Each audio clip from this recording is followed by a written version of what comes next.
Merci d'être très nombreux branchés sur Canal Congo Télévision pour vous informer. 3 présumés ADEF ont été tués par les FARDC ce vendredi à Kanyunga, chefferie des Bachou, territoire de Béni. Ces rebelles sont accusés de vouloir attaquer le centre de santé de Kanyunga. C'est ce que rapporte le président de la société civile du territoire de Béni, Moïse Paloukou, au micro de notre correspondant Joël Kamabou. Les ADEF ont tenté de faire incursion dans le village de Kanyunga, c'est dans le groupement Mario en chefferie de Bachou. Leur mouvement a été perceptible, la population en a vite alerté, les services de sécurité, ils ont vite intervenu pour repousser ces derniers qui ont subi la puissance du feu des FARDC qui a su neutraliser au moins 3 d'entre ces assaillants. Nous félicitons l'armée d'avoir été prompte et actif face à nos alertes d'aujourd'hui pour empêcher plusieurs dégâts. L'ennemi voulait faire incursion au sein du centre de santé de Kanyunga et commettre plusieurs dégâts dans ces coins. Comme cela ne suffisait pas, le bruit des bottes se fait attendre toujours la même matinée dans les villages Kitsimba, Lisasa, Libano, Vuseyeseye, jusqu'à même à la progression de Kalingate vers Soupakalaoul. C'est pourquoi nous appelons les autorités sécuritaires à prendre ce dossier avec beaucoup de sérieuxité et de responsabilité afin de mettre hors d'état de nuire l'ennemi qui est en train de menacer plusieurs agglomérations du territoire de Béni. Et puis des hommes armés non autrement identifiés circulent librement dans le fin fond de la chefferie de Walese-Karo dans environ 3 jours. Depuis, j'allais dire, environ 3 jours, l'alerte est du député national élu de Mombasa, Emmanuel Lecour. Suivez. Comme information que les pygmées sont croisés avec des hommes armés et non autrement identifiés. Alors, ils étaient à Partance du côté de la rivière Batonga. Quand les pygmées leur ont posé la question de savoir les documents qui les amènent de cette partie de la forêt, leur message était qu'il faut demander au Nalu. C'est ce qui a été comme information que nous avions. Ces jeunes gens, c'est pas si ce sont des groupes armés, c'est pas si ce sont des ADF Nalu. Les timbres, c'est comme si déjà qui appliquent les produits sur leur corps. Tous, en tout cas bien vêtus, mais seulement à la main, ils ont eu à avoir des gris-gris qu'ils ont attachés au bras.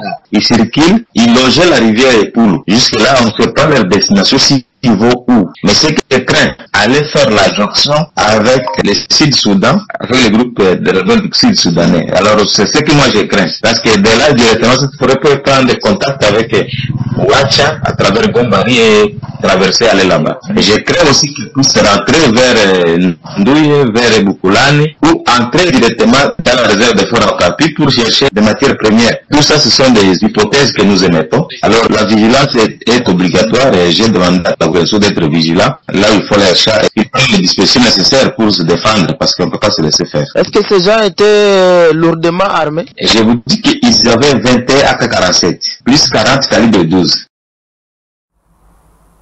Le Premier ministre Jean-Michel Samalou Kondé a présidé jeudi une réunion de sécurité sur instruction du chef de l'État, Félix-Antoine Tshisekedi. Il était question d'évaluer la situation sécuritaire et humanitaire dans les zones confrontées aux conflits armés.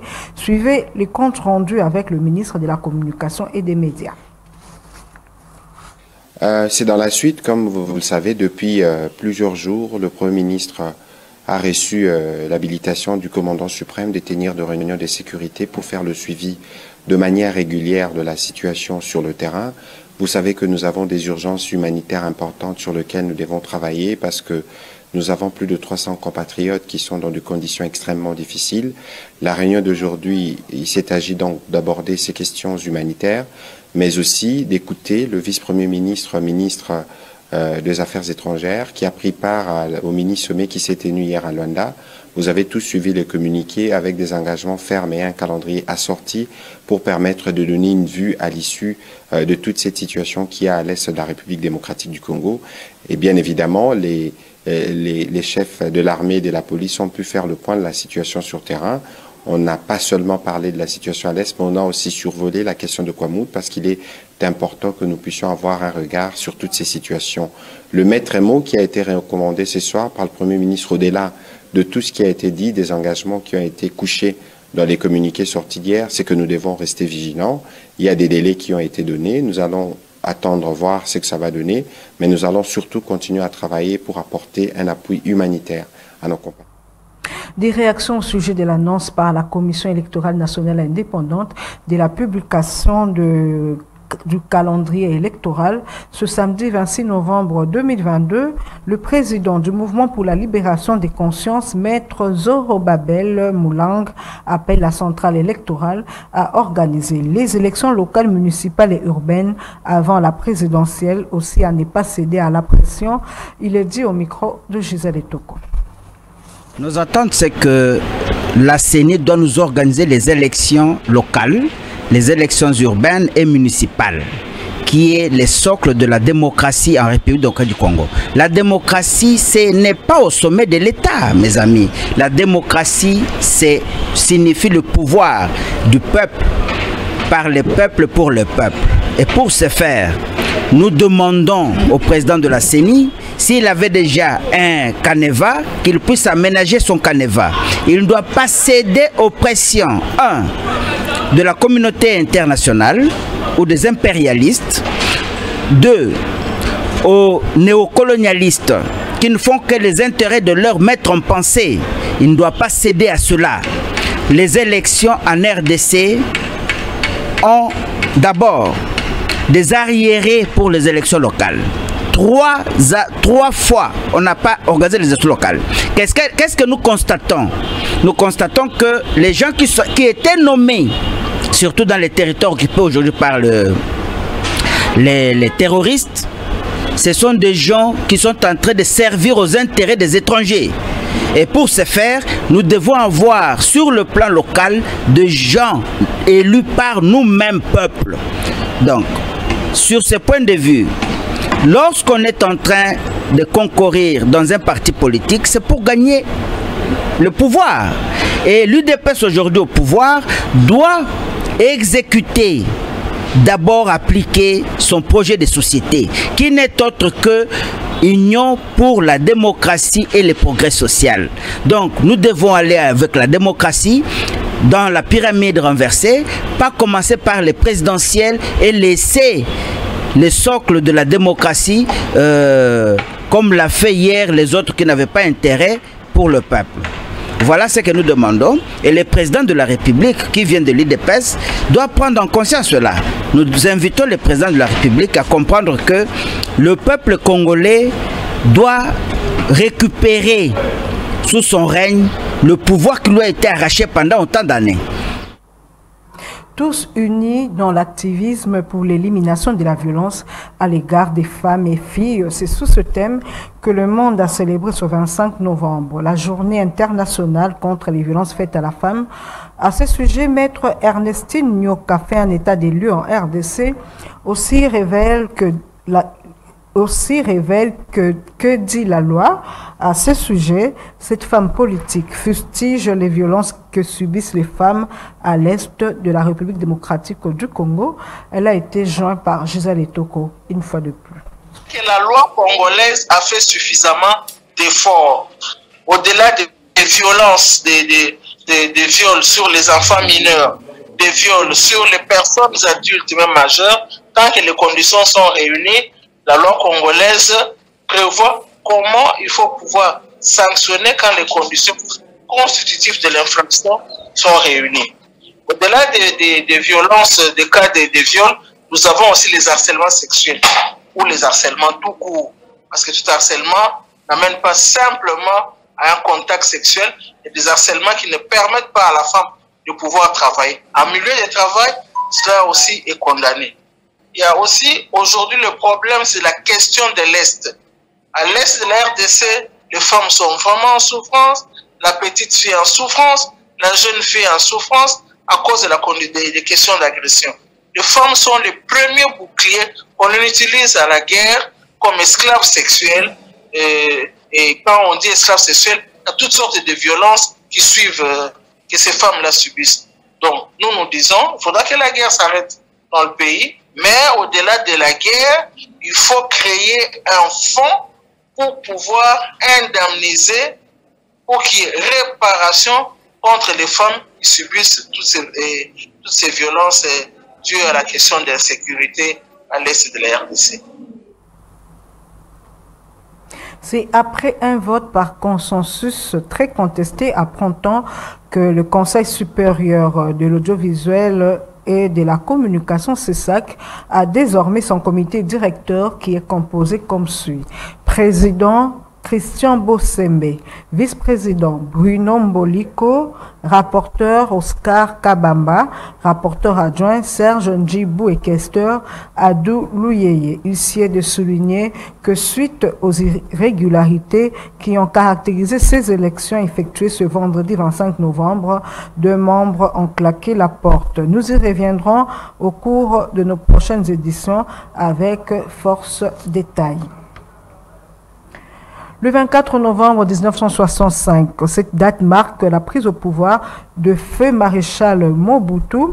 Un règne qui rappelle les leaders d'opinion de l'espace Grand Équateur a été marqué par l'unité, la paix et la cohésion nationale, et c'est en sa mémoire que les Équatoriens ont organisé une messe d'action de grâce en la cathédrale Notre-Dame du Congo, occasion pour le président de cette structure, Maître Denis Sakombi, de plaider pour que le Parlement vote une loi décrétant cette date comme étant chômée et payée. Suivez. L'héritage de l'unité, la paix, la fierté de la nation congolaise, décidée par feu maréchal Mobutu Sese Seko Ngbendu wa Zabanga, bref, l'œuvre du deuxième président de la République démocratique du Congo n'est pas à oublier, surtout en cette période où la RDC fait face à l'agression des terroristes du M23 appuyés par le Rwanda. D'où l'organisation par les leaders d'opinion de l'espace Grand Équateur d'une messe d'action de grâce pour la paix et l'unité, la concorde du pays, en mémoire du fait président maréchal Mobutu Sese Seko. Dans sa prêche, l'orateur du jour a rappelé le passage de la Bible qui appelle à se souvenir de ceux qui nous ont dirigés. En vérité, la mort n'est pas faite. La vie n'est pas la vie super, et la vie en soi continue au PSR. Et c'est pour cela que nous avons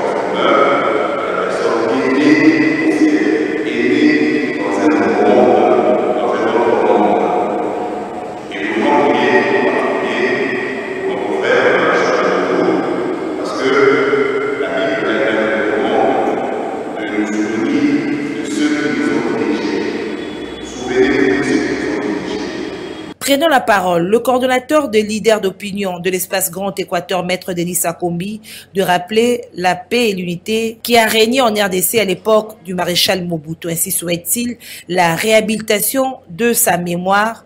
Aussi plaît-il au Parlement de voter une loi décrétant la journée du 24 novembre comme journée de paix et de l'unité, une journée chômée et payée.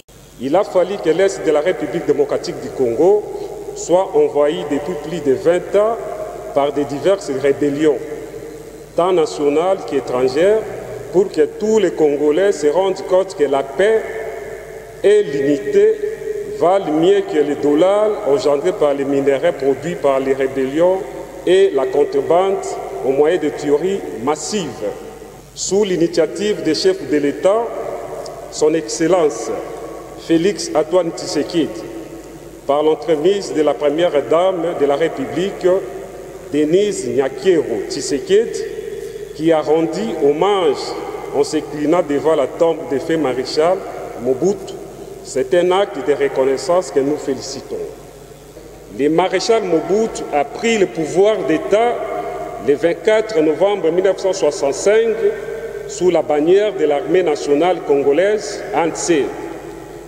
À voir comment tous les successeurs de ces dernières peinent pour rétablir l'ordre et la paix sociale à l'est de la République démocratique du Congo, avec l'appui de la MONUSCO et d'autres forces étrangères. Il se dégage aisément aux yeux de tous les observateurs que le président Mobutu, qui avait rétabli l'ordre et la paix sociale à l'est de notre pays, sans apport d'aucune force étrangère, était cas particulier que tous les Congolais se souviennent pendant ces temps difficiles que traverse la République démocratique du Congo.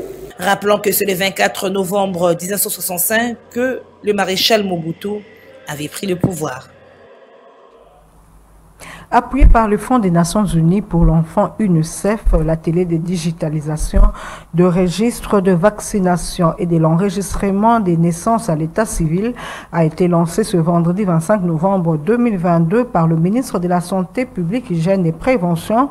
Parmi les objectifs figurent entre autres l'amélioration du taux de vaccination incluant l'immunisation de routine et la COVID-19 ainsi que de réaliser la couverture universelle de vaccination. Reportage. Sont donc une opportunité pour le pays de se doter d'un système d'enregistrement des naissances plus efficace en s'appuyant sur les acquis du système d'information du ministère de la Santé publique, Hygiène et Prévention.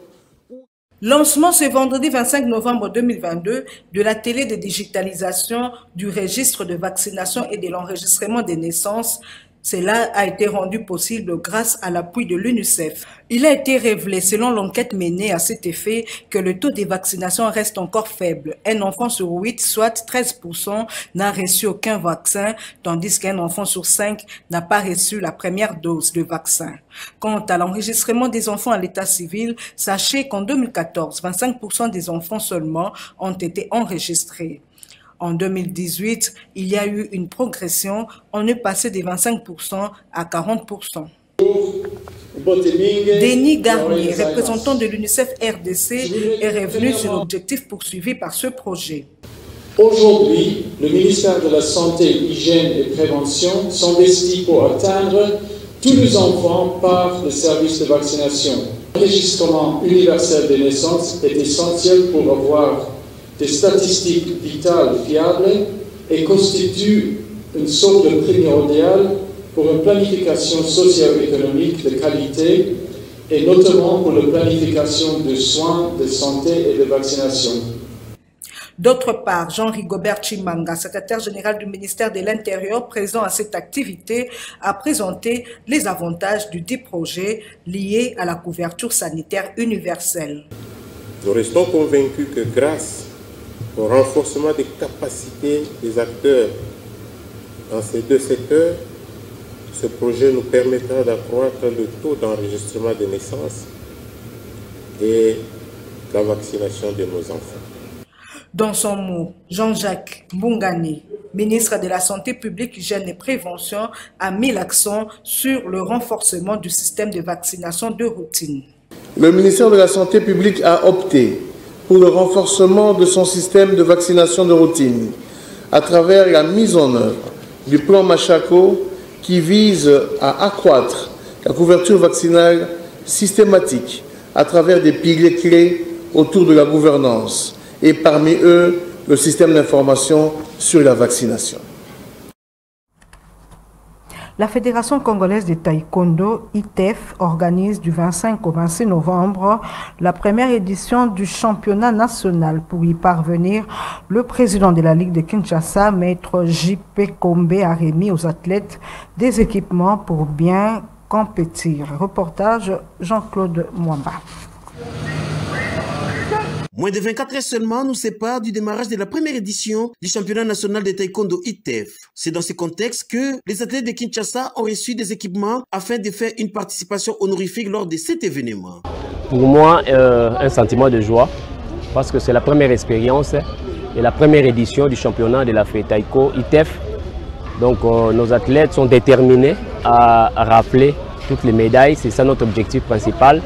Et vous constaterez que nous avons procédé à la dotation des équipements, des combats à ces jours. En fait, c'est notre objectif principal de rappeler toutes les médailles. Nous sommes vraiment déterminés et nous souhaitons bonne chance à tous les compétiteurs. Après une longue période de préparation, les taekwondoïnes de Kinshasa se montrent très déterminés pour arracher le plus grand nombre de médailles. Nous sommes très déterminés de gagner des médailles, surtout dans cette compétition. Nous sommes vraiment censés de faire la différence parce qu'il y a d'autres qui viennent de province, donc ils sont aussi très déterminés. Et nous allons marquer de notre empreinte en gagnant des médailles. Par la même occasion, le secrétaire exécutif de la Ligue de Taekwondo ITEF a lancé un cri d'alarme aux autorités provinciales pour un soutien, tout en remerciant également le président de la fédération, Willy Makengo, pour sa bravoure. Bon, sur le plan administratif, au niveau de la ville, nous n'avons encore eu aucun soutien, mais nous leur avons écrit et nous espérons que le gouverneur de Kinshasa, étant le premier sportif de la province, pourra toujours agir, même en dernière minute. Mais jusqu'à présent, nous n'avons encore aucun soutien de la province. Oui, le moral est au zénith et nous sommes fin prêts. J'espère que le gouverneur lui-même verra et toute la population de Kinshasa, nous remporterons beaucoup de médailles. Les rendez-vous est donc pris ce vendredi 25 novembre 2022 au Congo Loisir pour cette fête nationale de Taekwondo ITEF qui regroupera plusieurs provinces. Ainsi s'achève cette édition du journal sur Canal Congo Télévision. Merci à tous de l'avoir suivi. Au revoir.